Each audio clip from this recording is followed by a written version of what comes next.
Para este momento yo creo que la mayoría de ustedes ya sabrán del escándalo provocado alrededor de esta famosa youtuber conocida como Romana. Quisiera sacar este video para dar algunas pautas a los seguidores de Romana que se digan católicos, e inclusive algunos que no sean católicos pero que se rijan por el derecho natural o la ley natural. Les puede servir alguna de las cosas que voy a decir. Para comenzar, tendríamos que diferenciar entre hipocresía e incoherencia, ¿va? Estoy leyendo algunos comentarios en el video que ya de las disculpas que pidió esta niña y en otros videos que se han sacado sobre ella, y me parece que no están claros estos dos conceptos, ¿va? Lo que es grave, a lo menos desde el punto de vista católico, es la hipocresía. No debería de haber católicos hipócritas. Puede haberlos incongruentes o incoherentes. ¿Cuál es la diferencia? Voy a ponerlo en el caso muy específico de Romana. Yo les digo que la dieta o el estilo de vida tiene que ser crudivegano o vegano, que eso es lo mejor para ti.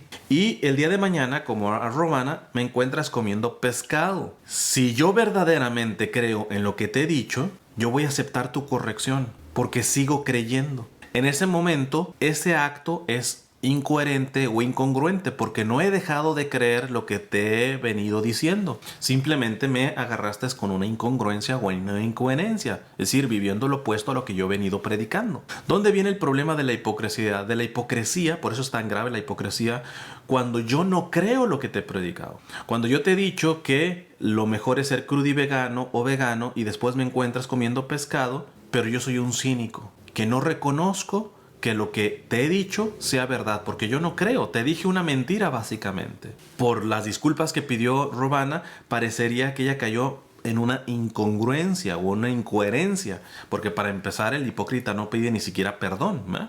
Yo creo que la primera cosa que les recomendaría a mis hermanos católicos que siguen a esta niña es de que diferenciemos entre incongruencia o incoherencia versus hipocresía. La segunda cosa que les recomendaría es lo que la iglesia nos recomienda: separar pecado de pecador.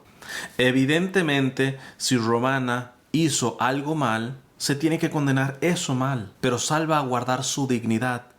Sépanlo bien, que aquellos que se digan católicos y que la han linchado a ella en su dignidad y en su persona, déjense de decir católicos. Nosotros tenemos que hacer el esfuerzo de condenar el pecado, pero rescatar la dignidad del pecador. Así que créanmelo, que aquellos que se digan católicos y están linchando, ofendiendo, humillando la dignidad de esta niña, primero están siendo injustos por no separar el concepto de pecado y pecador, y segundo, muy difícilmente con ese comportamiento van a ayudar a Romana a salir de su error. Que en mi punto personal de vista, como lo diré más adelante, no es el hecho que haya comido pescado, sino el encubrimiento que tuvo de esto. Ahora, tomando y separando el pecado de Romana, creo que podríamos meditar y reflexionar sobre varias cosas que nos ayude a aprender de esta situación. Esta situación nos motiva a dejar varios tipos de idolatría, y no de aquella que nos avientan los protestantes y evangélicos, anticatólicos o catolifóbicos, en donde calumnian diciendo que nosotros los católicos adoramos imagen, no saben ni diferenciar adoración de veneración y todo eso. Pero ahorita no voy a dar un tema de apologética, pero evidentemente no me refiero a eso, me refiero a otros tipos de idolatrías que muchos de los protestantes y evangélicos también se cargan.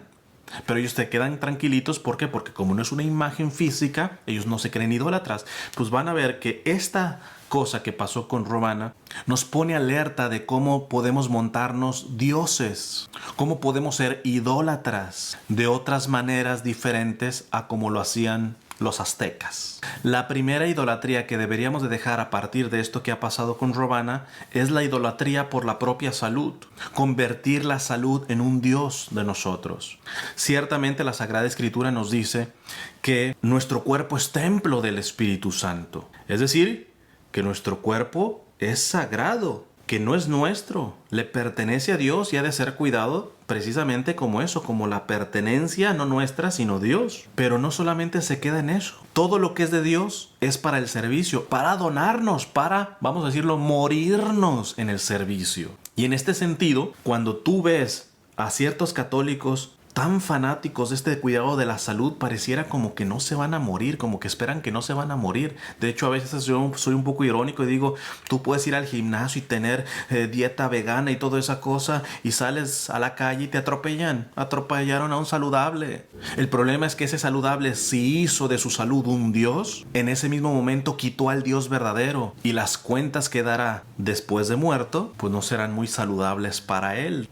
Además, cuando ves a los católicos modelos, que básicamente son los santos y sobre todo los mártires, te das cuenta que ciertamente cuidaron de la salud de su cuerpo con responsabilidad, pero siempre pusieron su salud por debajo de la voluntad de Dios. Porque muchas veces la voluntad de Dios puede pedirte que arriesgues tu salud e inclusive tu propia vida por amor a Él y al prójimo. Entonces, cuidado, católicos, con convertir tu salud en un Dios, con darle culto de idolatría a tu propia salud. Ahora bien, en esta misma tónica de la idolatría de la salud, les doy un poco mi testimonio, porque le han estado refrescando en la cara a Romana de que ella promueve un estilo de alimentación que no funciona. Yo personalmente no creo que sea así, aun cuando yo no soy vegano ni siquiera vegetariano. He de reconocer que entre más sano he comido, es decir, dándole prioridad a alimentos no procesados o alimentos no venidos de carne, he visto un cambio favorable a mi salud. Y además, una vez le escuché a un médico decir que no hay enfermedades sino enfermos. Y es cierto, porque a ti te puede pegar cáncer al mismo tiempo que a mí. Y la reacción de tu cuerpo va a ser diferente a la mía, seguramente. Aunque es la misma enfermedad, depende de muchos factores de la persona, del cuerpo, de nuestro historial hereditario, tantas cuestiones, ¿verdad? En este sentido, creo que no podemos ser tan fanáticos también en decir, es que lo que promovía Romana, pues ni ella le enfermó y ya tenía que comer pescado y huevos. Es una mentira lo que nos vendió. Pues no, porque yo sí conozco veganos en su alimentación que verdaderamente sí están sanos. Ahora bien, como pequeño paréntesis, si esto lo ves, Romana, cuando hablas de que empezaste a sentir inflamación en tu cuerpo cuando estabas haciendo yoga y todo esto, no digo que sea, pero hay una posibilidad de que esto no sea físico, sino espiritual. Te dejo en la descripción un documental de quien fuera básicamente secretario del gurú de los Beatles, que habla algo bien interesante sobre el hecho de estar practicando yoga, de ciertos riesgos que hay al practicar el yoga y otras disciplinas como el Reiki. Te lo dejo en la descripción, porque esto no necesariamente podría ser físico, sino espiritual. El segundo tipo de idolatría que podríamos quitar a partir de esto que ha pasado es la idolatría de los influencers o a los influencers, en convertir personas que muchas veces ni siquiera están del todo capacitados en lo que están transmitiendo y los convertimos en nuestros dioses. Decía San Francisco de Asís, pobre de aquel que es subido a un pedestal sin su voluntad, pero no se baja por su propia voluntad. Y feliz aquellos que no se suben por su propia voluntad a un pedestal, sino que desean estar a los pies de los demás sirviendo. Esto yo lo he experimentado, hermanos. A mí muchos me han subido a un pedestal en el cual yo no he querido estar, y hasta ese momento no es mi culpa que ustedes me canonicen o me suban a un pedestal. Es mi culpa si yo me la creo. Es mi culpa si yo me quedo ahí arriba y no me bajo.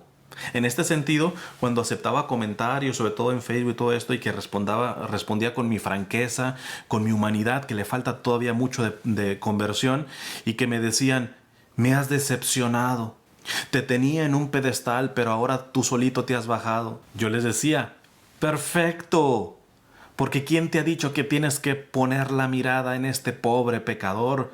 La mirada tiene que estar puesta en Cristo. Además, por mucho que quieras dar testimonio a quienes te siguen, siempre existe la probabilidad de escandalizar, inclusive sin querer. Les cuento rapidito, en este mismo momento yo estoy en misión al norte del país. Y el viernes fui a dar una charla y llegué demasiado temprano. Entonces fui a comer porque no había comido. Y lo primero que vi fue un puesto de tacos. Y me aventé mis tacos de tripita, de lengua, del pastor, de asada. Pero estamos en Cuaresma y el viernes los católicos no comemos carne. No solamente eso, sino a las personas que asistieron a mi conferencia, les mencioné que me comí unos tacos. Nadie me dijo nada. Pero sí, ha dicho de paso, si ven este video les pido una disculpa porque muy probablemente escandalicé cómo el misionero se aventó sus taquitos de tripitas y de asada en pleno viernes de abstinencia de carne. Pero a mí personalmente se me pasó totalmente. Entonces, yo mismo les he dicho que el problema no es el pecar, sino el ser cínicos. Yo ya escandalicé sin querer, muy probablemente, pero yo no tengo problema en decirlo aquí y en decírselo a esta comunidad, que me disculpen, que no era mi intención. En definitiva, hermano, tú tendrías que ser un poquito inteligente para enterarte que por mucho que admires una persona, esa persona es un ser humano, no es Dios. Y que te va a escandalizar voluntariamente, y si no es voluntariamente, a lo menos involuntariamente te afirmo que alguna vez te va a escandalizar. Además, no seamos hipócritas, hermanos. Están linchando a esta niña y yo te preguntaría, tú, porque no te siguen 2 millones de personas como siguen a Robana, no significa que tú no seas causa de escándalo, simplemente que escandalizas a poquitos menos.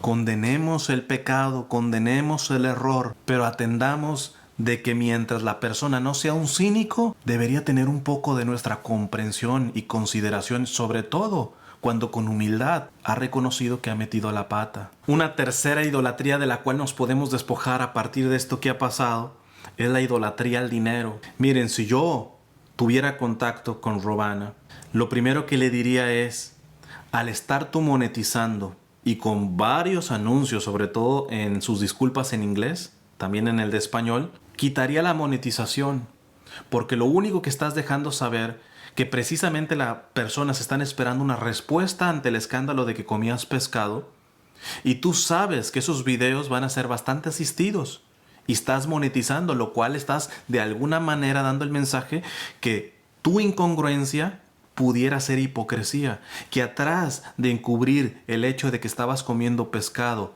y huevos, no hay más que el amor y la idolatría al dinero. Posiblemente me equivoque y en realidad se le pasó esta parte de la monetización. Si es así, que automáticamente quite la monetización de los videos en donde pide disculpas. Ahora bien, en mi pueblo católico, pues ustedes ya me han escuchado mucho decir de cómo cada vez las iniciativas de evangelización por internet están siendo presas de la idolatría del dinero.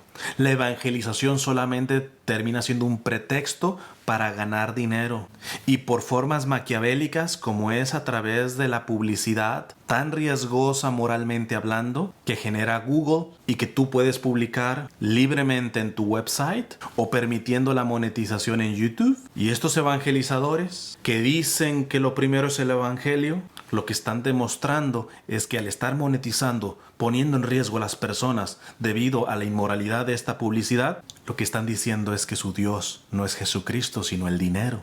Pero entonces, ¿cómo van a sobrevivir las iniciativas de evangelización? Pues con la providencia del pueblo de Dios o abrazando a la querida dama pobreza. Pero hoy parece que los evangelizadores, tanto consagrados y laicos, le tienen más miedo a la pobreza que al infierno. Y ver cómo están agazapados por el dinero por medios inmorales, muestran su miedo a ir contracorriente. Finalmente, otro tipo de idolatría que ya les aplica menos, pero yo conozco católicos que verdaderamente están ejerciendo un tipo de idolatría al veganismo. Miren, decía Chesterton que ahí donde se adora a los animales, siempre habrá sacrificios humanos.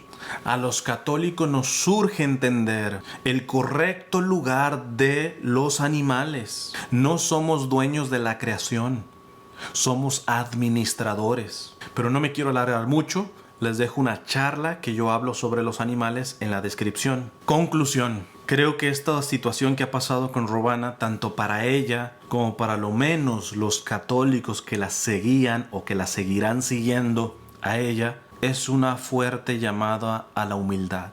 Porque solamente se desliga de idolatrías el que se liga a la madre de las virtudes, la humildad. Y en este sentido, cuando me di cuenta del escándalo de Robana, pensé en automático en un video que yo ya he promocionado en el pasado sobre una persona que incluso fue novio de Robana y que, aunque no estoy de acuerdo en todo lo que él menciona, vean este video de Ronald Moscoso sobre la hipocresía que se puede esconder en aquellos que se dicen 100% veganos, o en el riesgo que hay en definir tu propia vida por el prisma del veganismo o de cualquier otra cosa que no es esencial a lo más importante, que es ser hijo de Dios. En verdad, este video de Ronald Moscoso es verdaderamente profético a lo que está pasando ahora con Robana. Se los dejo en la descripción. Quisiera terminar solamente con un llamado a respetar la privacidad. A menos que Robana esté cometiendo crímenes, tú no tienes derecho a meterte en la vida privada, ni de ella ni de nadie, si te dices católico. O de lo contrario te recuerdo el pasaje bíblico. Como mediste, tú en el futuro serás medido. Que Dios te bendiga.